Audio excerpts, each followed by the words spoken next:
এই ঘরে খাওয়ার নাই, বাড়িওয়ালা ভাড়া চায়, ভাড়া দিতে না পারলে বের করে দিবে, আমাকে হুমকি দেয়।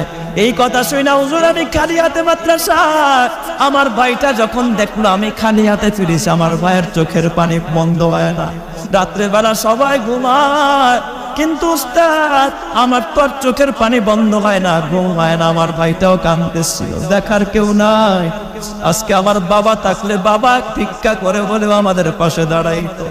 হুজুর আমাদের খবর নেওয়ার মতো কেউ নাই। রাত্রিবেলায় সবাই ঘুমায়, ভাইটা ডাক দিয়া বললাম বাইরে ওঠ, আমাদের দেখার কেউ নাই, কিন্তু আসমানের মালিক তো ঘুমায় নাই, চল ওই আসমানের মালিকের কাছে গিয়ে আমরা আমাদের দুঃখের কথা বলবো। তাই হুজুর আমার ভাইটাকে নিয়ে মসজিদে গিয়ে আমরা দোয়া করেছি আমার রবের কাছে। ও যুবক ভাই, কথাগুলো শুনে আমিও কান্না আটকাতে পারলাম না। পকেটে যা ছিল সাধ্য মতো দেওয়ার চেষ্টা করলাম, নিতে চায় না, জোর করে দিলাম, বললাম এটা তোরা দুই ভাই নিবি আর এটা তোর মারে দিবি। এ যুবক ভাই, তোর হাতে পায়ে ধরে পড়ে যায়, কত এতিম এই মাদ্রাসাগুলোর দিকে তাকায় দেখো, খবর নেওয়ার কেউ নাই, ভালো মন্দ খাবার দেওয়ার মতো কেউ নাই। বিকেল বেলা দোকানের সামনে দাঁড়ায় থাকে, অন্যরা মজা খায় আর তাকায় তাকায় দেখে, আর আল্লাহকে ডাক দিয়া বলে আল্লাহ এতিম বানাইছো বলে দেখার মতো কেউ নাই। এই জন্য আল্লাহর নবী বলে আনা